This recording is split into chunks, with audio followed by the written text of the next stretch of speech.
आज हमारा टॉपिक है मोलर हीट कैपेसिटी यानी मोलर ऊष्माधारिता। ऊष्माधारिता क्या है वो आप लोगों को मैं बता चुकी हूँ। किसी भी पदार्थ को ऊष्मा को संग्रहण करने की क्षमता को ऊष्माधारिता कहते हैं, या फिर किसी भी पदार्थ का ताप 1 डिग्री बढ़ाने के लिए आवश्यक ऊष्मा की मात्रा को ऊष्माधारिता कहते हैं।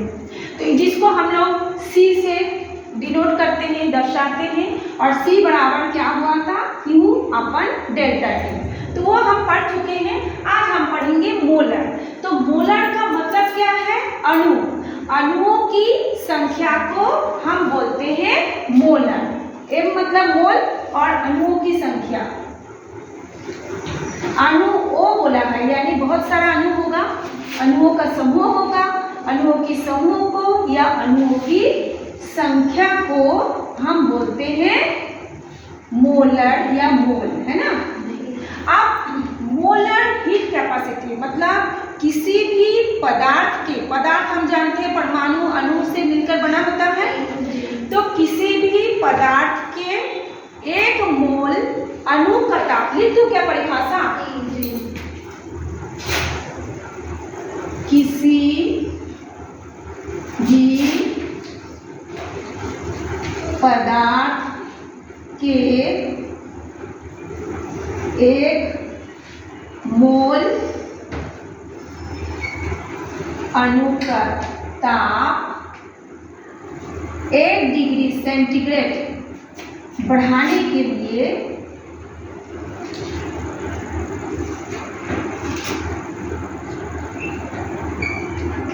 आवश्यक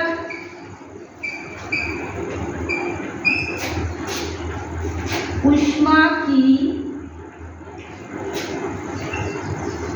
मात्रा को क्या कहते हैं, मोलर ऊष्माधारिता। जिसको कुछ टॉपिक पूछना होगा पूछ सकते हो, कोई भी अगर डाउट हो ऊष्माधारिता, ठीक है। तो अब जो ऊष्माधारिता था उसको हम C से डिनोट किए थे। जब क्योंकि अब एक मोलर शब्द जुड़ गया है, अब हम उसको किससे दर्शाएंगे, C तो रहेगा ही, ऊष्माधारिता का C और मोलर का M हो जाएगा, ठीक है। तो Cm बराबर क्या हो जाएगा, तो जिस तरह से यहाँ पे C बराबर क्या था, Q अपन डेल्टा T, तो हम इसको ऐसे लिखेंगे Q बटा डेल्टा T, लेकिन साथ में यहाँ पे मोल जुड़ा है तो नीचे तो क्या लिख देंगे, मोल लिख देंगे, यानी अणुओं की संख्या। तो संख्या को हम लोग किससे दर्शाते हैं, n से। n मतलब नंबर से हो गया n। तो Q अपन डेल्टा T अपन n। तो अब हम लोग इसको यदि छोटा करके लिखे तो कैसे लिखेंगे, Cm equal to Q upon delta T, उसको हम लिख देते हैं C। क्लियर हो गया, बटा क्या हो जाएगा n। क्लियर है। तो Cm इक्वल टू क्या हो गया, C अपन n। ये इसका यदि आप लोगों को ऊष्माधारिता क्लियर है तो ये भी क्लियर हो गया। तो इसको हम समझ गए ना सबको। मैम एक बार और बताइए ना वो Cm वाला। देखो उस दिन तुम नहीं आए थे, उस दिन हम पढ़े थे ऊष्माधारिता का फॉर्मूला आया था Q अपन डेल्टा T। जो नहीं देखे हो उसको मैं इस वीडियो में ना वो लिंक को भेज दूंगी, मतलब नीचे में डिस्क्रिप्शन बॉक्स में वो लिंक को खोल के भी देख सकते हो। उस दिन हम लोग पढ़े थे C का मान होता है Q अपन डेल्टा T। ये कैसे आएगा थोड़ा सा अगर उसको बताऊंगी तो ये छूट जाएगा, तो उसको तुम देख लेना बाद में ना, मैं बता दूंगी। तो ये Cm, उसी की जगह में Cm Q upon delta T। अब क्योंकि यहाँ पे हम बोले हैं मोलों की संख्या, देखो अणुओं का ताप लिखे है ना, 1 मोल, यहाँ से हम लिखे हैं 1 मोल अणु का ताप 1 डिग्री सेंटीग्रेड बढ़ाने के लिए। तो यहाँ पे संख्या आ गया, तो संख्या को हम क्या लिखेंगे, नंबर से क्या आया n। तो इतना तो पहले था ही, साथ में बटा करके n भी आ गया। तब Q अपन डेल्टा T बराबर क्या होता है, C क्या है, ऊष्माधारिता। तो हम लोग इसके जगह में हम लिख देंगे C, फिर यहाँ पे बटा n है तो हो गया n, ठीक है।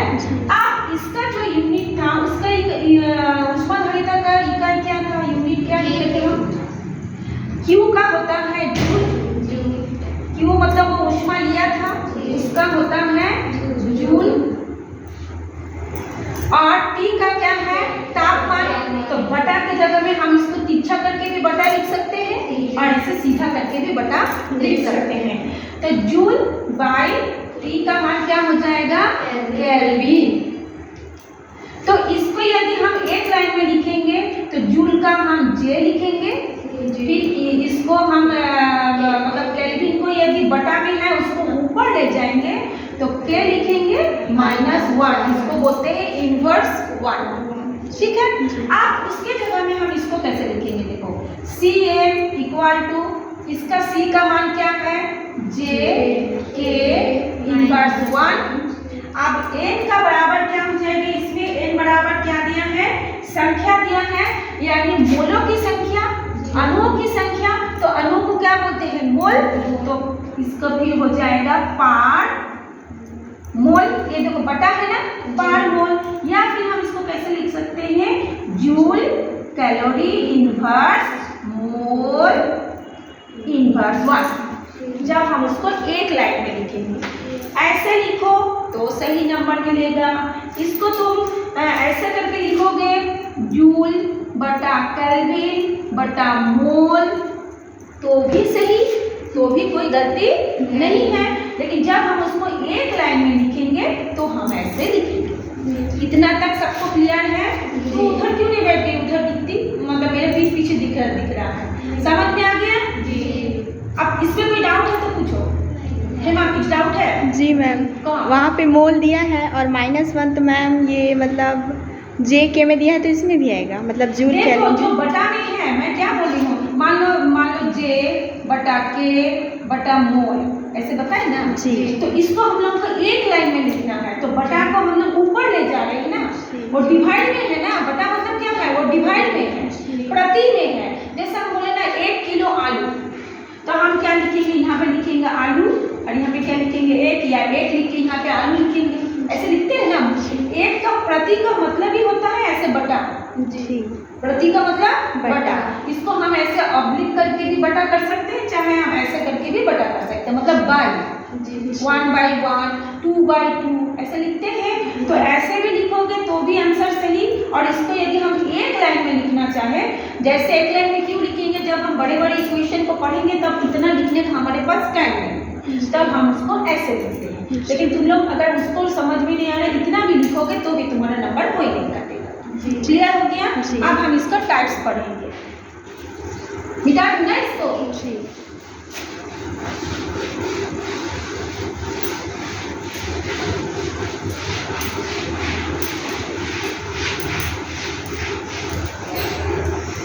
ये थोड़ा सा फिजिकल केमिस्ट्री पढ़ जाता है ना, तो तुम लोग के लिए थोड़ा सा टफ पड़ता है। अगर टेस्ट में अच्छे से जो क्लियर कर लेते हैं ना फिजिक्स को, तो उसके लिए ये इजी पड़ता है। अब हम इसका टाइप्स पढ़ेंगे। तो टाइप्स जो होता है ये 2 टाइप के होते हैं। पहला हो गया तुम्हारा स्थिर आयतन पर ऊष्माधारिता और दूसरा हो गया स्थिर दाब पर ऊष्माधारिता। तो स्थिर आयतन पर ऊष्माधारिता हम पढ़ेंगे हीट कैपेसिटी,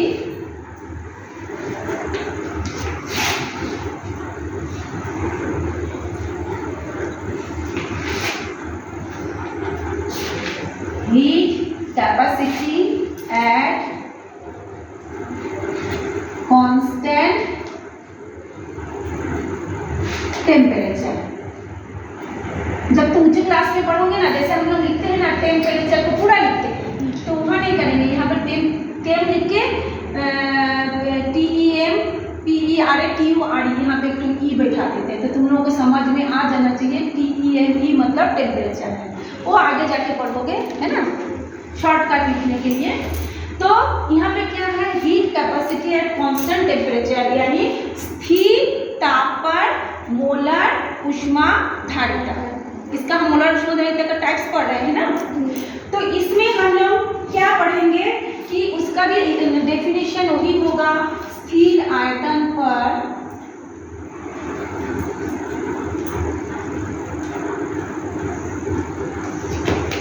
किसी भी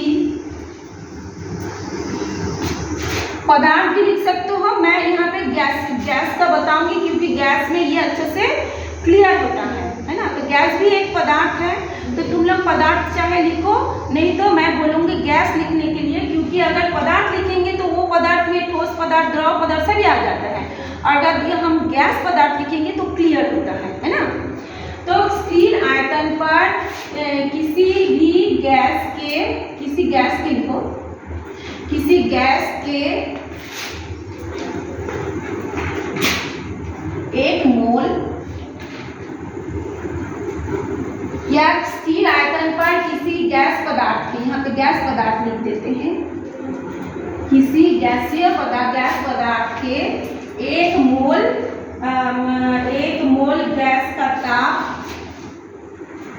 गैस का ताप 1 डिग्री सेंटीग्रेड बढ़ाने के लिए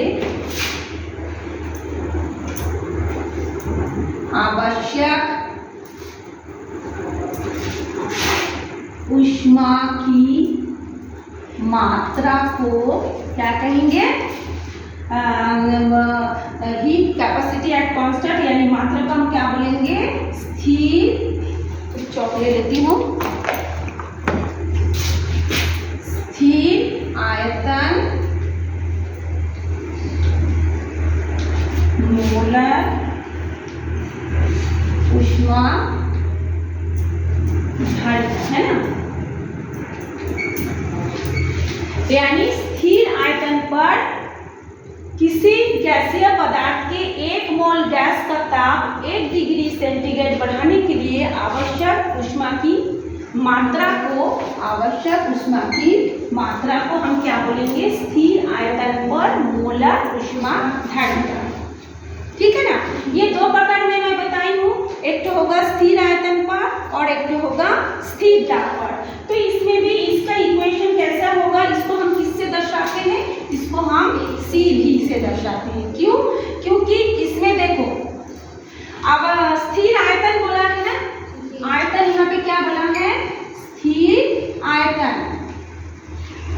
आयतन को क्या बोलते हैं? आयतन को बोलते हैं वॉल्यूम। जी से दर्शाते हैं। तो ये क्या हो गया? ऊष्माधारिता। सी क्या है? ऊष्माधारिता यानी ऊष्मा को पकड़ कर रखने की क्षमता। किसका बारे में बात कर रहे हैं? वॉल्यूम स्थिर है, तो यहाँ पे हम इसको सीधी से दर्शाते हैं। क्लियर है सबको? अच्छा, अब हम इसका लिखेंगे। ऊष्मागतिकी का प्रथम नियम क्या था?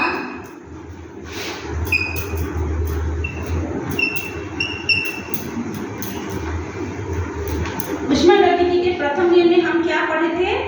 डेल्टा ई बराबर क्या लिखे थे? Q plus W। Delta E क्या था? उसकी ऊर्जा में परिवर्तन था। पहले उसकी कुछ ऊर्जा थी, ताप लेने के बाद उसकी ऊर्जा में परिवर्तन हुई, E1 से E2 हो गया था। तो E1 से जब E2 हुआ था उसको हम डेल्टा ई माने थे। Q क्या था? लिया गया ऊष्मा, और जब वो ऊष्मा लिया तो कुछ काम किया, वो था उसका W। यही था ऊष्मागतिकी का प्रथम नियम, यही था ना। अब उसमें से हम लोग Q का मान निकालेंगे कि वो कितना ऊष्मा लिया था। तो यहाँ पे Q का मान निकालेंगे तो पहले ये सारी चीज को हम बाएं तरफ लिखते हैं, Q प्लस W। इसको हम इधर लिख दिए और डेल्टा ई को क्या कर दिए? इधर कर दिए। इतना क्लियर है? अब Q बराबर क्या हो जाएगा? ये डेल्टा ई और ये प्लस W है, उधर जाएगा तो क्या हो जाएगा? Minus W। इतना क्लियर हुआ? अब इतना जब वो क्लियर हुआ तो हम लोग क्या पढ़े हैं? स्थिर आयतन, यानी उसमें आयतन में कोई परिवर्तन नहीं हुआ। उसका आयतन क्या है? स्थिर है। जब उसका आयतन स्थिर है तो हम जानेंगे उसने कोई कार्य नहीं किया, क्योंकि फिजिक्स में जब तक कोई परिवर्तन नहीं होगा तब तक हम उसको कार्य नहीं मानते। जैसे मान लो इस दीवार को मैं कितना हो धक्का दूँ, अपना बल तो प्रयोग कर रही हूँ, लेकिन दीवार थोड़ा सा भी ना टूट रहा है ना खसक रहा है, यानी हमने कोई कार्य नहीं किया। ये है फिजिक्स का डेफिनेशन, है ना। हम जो कितना ताकत लगा है उसको कोई वैल्यू नहीं, मतलब हमको परिणाम मिलना चाहिए कुछ, है ना। तो यहाँ पे W क्या हो गया? 0। W क्या हो गया? 0। तो Q बराबर हमारे पास डेल्टा E माइनस 0। तो Q इक्वल टू क्या हो जाएगा, डेल्टा जीरो। तो ये था स्थिर आयतन पर इसकी। अच्छा, अब हम इसको थोड़ा सा इधर मिटा देते हैं ना। सी हो गया ऊष्माधारिता, भी हो गया स्थिर आयतन पर किसी पदार्थ की ऊष्माधारिता। ठीक, भी माने वॉल्यूम, भी मतलब आयतन। ठीक, और इसमें इसका आयतन कोई परिवर्तन नहीं हो रहा है क्योंकि ये है स्थिर आयतन, मतलब आयतन में कोई परिवर्तन नहीं हो रहा है। तो हम लोग जो परिभाषा पढ़े थे सी भी बराबर, अब हम लोग क्या लिखे, इसको हम लोग सी भी से दर्शाए हैं। तो सी के बराबर, पहले सी बराबर क्या था, क्यू बटा डेल्टा टी था ना। सी इक्वल टू ऊष्माधारिता जब मैं लिखी थी कि क्यू बराबर सी बराबर क्यू अपन डेल्टा टी लिखी थी। तो इस जगह में हम क्या लिखेंगे, सी भी equal to Q upon delta T, इसको ब्रैकेट में यहाँ पे एक तो भी जोड़ देंगे, इसमें भी एक तो भी लिख दिए, इसमें भी एक तो भी लिख दिए। तो ये हो गया। तो इसको हम लोग किसी ठीक, तो यहाँ पे, हाँ यहाँ पे हम लोग क्या लिखे थे, क्यू इक्वल टू क्या हो गया, डेल्टा ई हो गया। तो सी के बराबर क्या हो जाएगा, तो देखो ई क्यू बराबर क्या मान आया, डेल्टा ई आया ना यहाँ पे। तो यहाँ पे हम क्या लिखेंगे, सी वी बराबर क्यू की जगह में क्या लिखेंगे, डेल्टा ई लिखेंगे। समझ में आ रहा है, यही वाला मान को हम लोग वहाँ पे बैठाएंगे। तो क्यू के जगह में हम लिखेंगे डेल्टा ई अपन डेल्टा टी, और यहाँ पे लिखेंगे भी। क्लियर है जी। हाँ, चलो किसी को कोई पूछना है, बोला कि क्यू कहाँ से आया, ऊष्मागतिकी का प्रथम नियम हमने पहले लिखा जी। फिर हमने क्यू का मान निकाला क्योंकि यहाँ पे डब्ल्यू कोई कार्य नहीं हो रहा है, इसलिए डब्ल्यू इक्वल टू क्या है, जीरो है। और यहाँ पे सी भी का मान हम लोग निकाल रहे हैं क्योंकि स्थिर आयतन है। तो सी भी इक्वल टू क्या होगा, Q upon delta T bracket में भी। तो क्यू की जगह में हम लिखेंगे डेल्टा टी अपन भी। ठीक है, क्लियर हो गया इसका मिटा। यहाँ पे डब्ल्यू कोई आयतन परिवर्तन ना होने के कारण, कोई आयतन में परिवर्तन या चेंजेस, हाँ बंद को लेके ना होने के कारण W इक्वल टू जीरो है। ठीक है,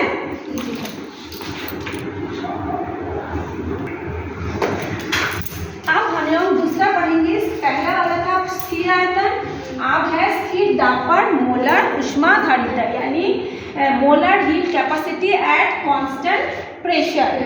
ठीक है, तो जिस प्रकार हमने यहाँ पर भी वही फॉर्म मतलब डेफिनेशन को लिखोगे, स्थिर दाब पर किसी भी गैस का अणुओं का या अणुओं के समूह को 1 डिग्री सेंटीग्रेड बढ़ाने के लिए आवश्यक ऊष्मा की मात्रा को हम बोलेंगे स्थिर दाब पर मोलर ऊष्माधारिता। जो डेफिनेशन मैंने पहले लिखवाई है सेम वही डेफिनेशन होगा। वहाँ पे था स्थिरता और यहाँ पे होगा स्थिर दाब। तो इसको तुम लोग लिख लोगे, मैं फालतू मतलब समय का बर्बादी होगा, मैं लिखूंगी तो मैं आगे का प्रोसीजर बता देती हूँ, है ना। इसमें भी वही नियम है। इसमें हम लोग क्या लिखे थे, Q equal to delta E minus W, ये था ऊष्मागतिकी का प्रथम नियम, जो इससे पहले मैं एक बार तुम लोगों को बता चुकी हूँ। शुरू वाला वीडियो को आगे से देखना तो देखिएगा। उसके बाद हमारा क्या आ जाएगा, तो Q इक्वल टू क्या हो जाएगा, डेल्टा E। यहाँ पे हम लोग W मतलब यहाँ पे दाब स्थिर है लेकिन आयतन स्थिर नहीं हो रहा है, यानी उसमें आयतन में क्या हुआ, परिवर्तन नहीं हुआ। पहले में स्थिर आयतन में परिवर्तन नहीं हुआ था, लेकिन यहाँ पे स्थिर दाब बोला है तो आयतन में परिवर्तन इसका मतलब होगा। बोला तो नहीं है कि स्थिर आयतन, बोला है क्या, नहीं, दाब स्थिर है यानी आयतन में परिवर्तन होगा। तो आयतन में जब परिवर्तन होगा,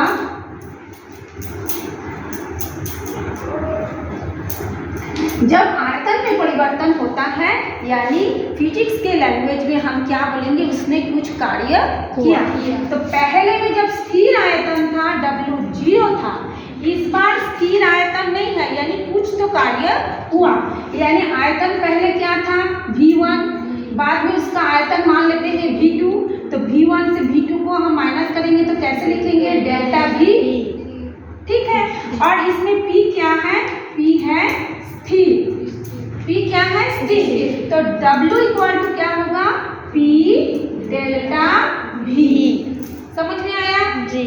तो उसमें दाब स्थिर है परंतु आयतन स्थिर नहीं है, तो यहाँ पे W कार्य होगा, तो यहाँ पे हम लोग क्या लिखेंगे, या तो तुम ऐसे भी लिख सकते हो माइनस P डेल्टा V, या फिर तुम लोग डायरेक्ट लिख सकते हो डेल्टा E प्लस W। तो इसको भी माइनस माइनस क्या हो जाएगा, प्लस हो जाएगा, तो हम लोग सीधा लिखेंगे ये, तो equal to delta E plus यहाँ पे हम लोग ये लिख देंगे P delta V plus P delta ये हो जाएगा E।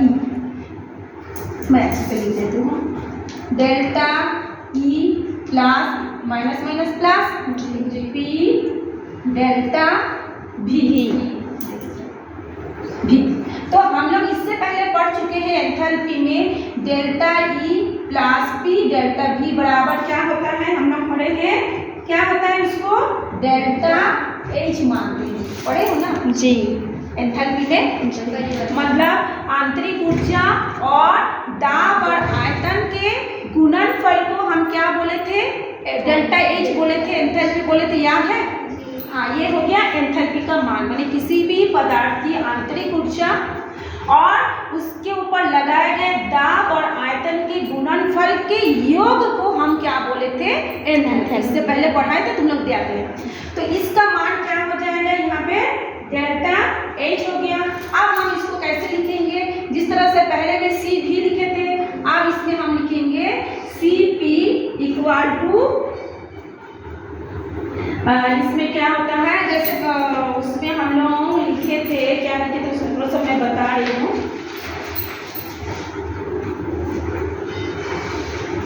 CP हो जाएगा यहाँ पे CP बटा डेल्टा T, यहाँ पे हो जाएगा फिर P, ऐसे हो जाएगा। फिर इसका हम लोग H के भी लिख सकते हैं, इतना तो समझ में आ गया ना, delta E plus P delta V बराबर क्या होता है, डेल्टा H होता है, इतना तो समझ में आया ना। तो इसी के साथ हम लोग इसको हम लिखेंगे CP बराबर, यहाँ पे ऐसे ना लिख के हम लोग डायरेक्ट भी लिख सकते हैं, तो मैं लिख के रही हूँ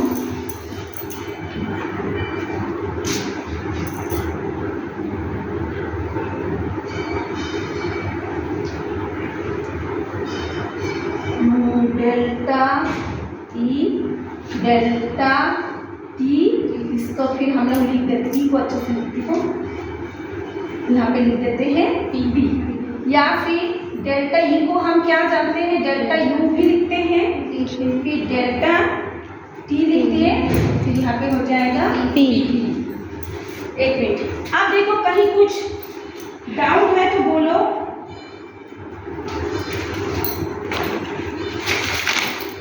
थोड़ा सा मैं, और कुछ है क्या, Q upon delta T delta H पर Q अपन डेल्टा T, इसको हम लोग ऐसे भी बता सकते हैं, Q अपन डेल्टा T, इसको हम लोग चाहे तो ऐसे भी बता सकते हैं, CP इक्वल टू क्या होगा, Q अपन डेल्टा T, ऐसे भी लिख सकते हैं। आप Q के जगह में हम लोग क्या लिख देंगे, ये Q के बराबर क्या होता है, U अपन डेल्टा E होता है, इसको हम लोग जानते हैं ना, तो यहाँ पे हम लोग लिख देंगे डेल्टा H, Q बराबर क्या हो जाएगा, CP इक्वल टू हो जाएगा डेल्टा H बटा डेल्टा P, और यहाँ पे हो जाएगा P, ठीक है। ये हम लोग डेल्टा H कहाँ से पाए, यहाँ से पाए। हम लोग क्या जानते हैं, फॉर्मूला क्या होता है, CP equal to Q upon delta T बटा T। C क्या है, ऊष्माधारिता, P क्या है, दाब है, हम पहले पढ़े थे ऊष्माधारिता का मान क्या होता है, C equal to Q upon delta T पढ़े थे, तो यहाँ पे चूंकि P जुड़ गया है तो वही चीज को हम लिखेंगे CP बराबर Q upon delta T bracket में P। अब हमारा Q का मान क्या निकल गया है, यहाँ पे डेल्टा H निकल गया, ये था ना Q का मान, ये क्या था, Q था ना, Q था ना। अगर मान लो इतना भी तुम लोग नहीं समझ में आ रहा है, इतना को हम मिटा देते हैं, हम डायरेक्ट से लिखते हैं। Q का मान क्या था, डेल्टा H, तो CP बराबर Q अपन डेल्टा T, यानी CP बराबर Q की जगह में हम डेल्टा H लिख देंगे, फिर नीचे डेल्टा T है डेल्टा T लिख देंगे।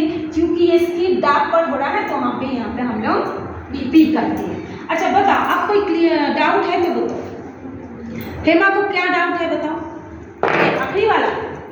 जी मैम, वही वाला डेल्टा E प्लस। अरे बाबा, इन्होंने कुछ काम किया क्योंकि आयतन में परिवर्तन हुआ तो W का वर्ग हुआ, तो W का वर्ग हुआ तो तुम सीधा ऐसे करके भी लिख सकते हो। तो अगर ये चीज समझ में नहीं आ रहा है तो सीधा W कार्य हुआ तो Q बराबर डेल्टा E प्लस W ऊष्मागतिकी का प्रथम है। अब W बराबर यहाँ पे क्या होगा, P डेल्टा T। क्यों होगा, क्योंकि काम कब होता है, जब हम दबाव डालेंगे और उसमें कुछ प्रसार या कुछ खसकाव होगा। हमने एक बॉल को धक्का मारे तो बॉल आगे गया मतलब कुछ काम हुआ, वो अपनी स्थान परिवर्तन किया मतलब काम हुआ। यहाँ पे स्थिर दाब है, यानी दाब इसमें नहीं बदलेगा, दाब P का P रहेगा। आयतन में परिवर्तन होता है तो उसको हम बोलेंगे डेल्टा V, क्योंकि V1 से V2 होगा तो डेल्टा V। तो यहाँ पे W बराबर यहाँ पे कुछ काम हुआ तो यहाँ पे ये क्या हो जाएगा, W प्लस में आ जाएगा। चाहे तुम ऐसे लिख के ऐसे प्लस करो, चाहे डायरेक्ट प्लस कर दो। तो फिर यहाँ पे हम लोग क्या जाने हैं, delta E plus P delta V बराबर क्या होता है, एंथैल्पी। ये हम पढ़ चुके हैं ना। अब हम लोग CP बराबर क्या लिखेंगे, ऊष्माधारिता के प्रथम नियम से Q अपन डेल्टा T। तो Q का मान यहाँ पे क्या निकला, डेल्टा H। तो हम लोग Q की जगह में क्या लिख दिए, डेल्टा H, और नीचे में क्या था, डेल्टा T। तो नीचे में लिखे डेल्टा T। अब यह हम किसके बारे में पढ़ रहे हैं, स्थिर दाब को क्या बोलते हैं, प्रेशर। प्रेशर लिखते हैं ना, तो प्रेशर से क्या आया, P। तो P इक्वल टू ये जो है सेम है, इसको हम मान बिठा के P कर दें। क्लियर हुआ जी। अगर तुम लोगों को मतलब समझ में आया सबको जी, तो आज क्लास यही खत्म करते, बेल बज गई ना जी। हाँ चलो।